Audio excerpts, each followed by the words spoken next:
Testing 1 2 3, testing 1 2 3.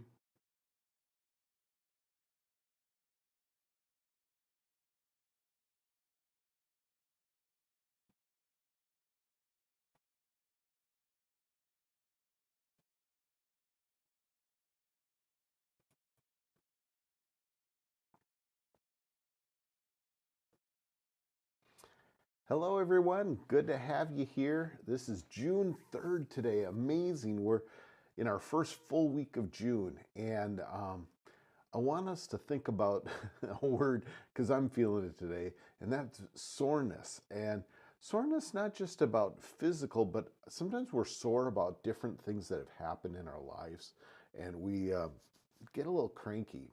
And I think the way I'd like to say it, I'm going to sneeze, excuse me. Sorry about well, there you go. That's what live does for us.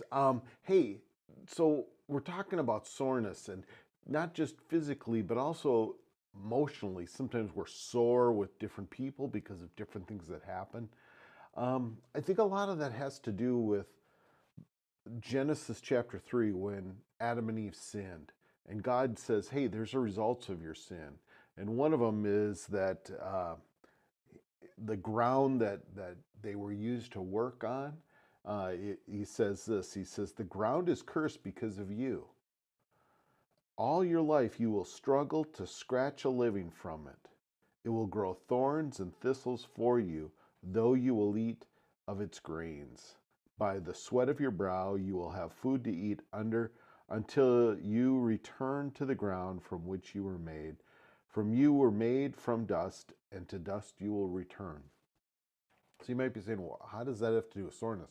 Well, it has the results of because of our sinful nature and because of what we all chose to not follow God, there's results of that and soreness of our physical being, and also the results of different things that happen in our lives causes us to be sore at times. Sore, like I said, emotionally and physically. When somebody says something to you that hurts inside, we feel it. And I just want to let you know that God is a God who loves you and is willing to help you to forget and forgive others.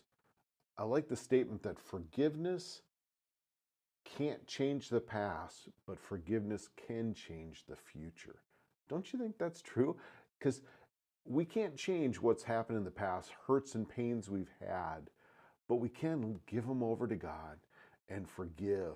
And yes, we're not necessarily forgetting them, but we're moving past them to trusting God has other things for us that we don't need to hold a grudge to, that we don't need to look for ways to return evil for evil. Just like yesterday, we talked about the importance of when evil comes to our door, we don't want to give evil an opportunity to come in, because when we do evil, evil stays in our place. It stays in our house. And I thought that was very appropriate for what we talked about yesterday. If you allow evil to come and to be a part, it's just going to be a treasure trove in you of other things producing that. But rather, we want to be people of goodness, of light, and that the more we allow God to work into us, that's just a natural outcome of who we are. We are children of light. We are children of purpose and meaning and significance because God lives and breathes in us. And I think that's important for here. So when you feel sore, whether physically or emotionally, realize that this is where we need to call out to God. Say, God, I need your help. I've got to work through this. I need your help to get where we need to go. Also, I had a great time.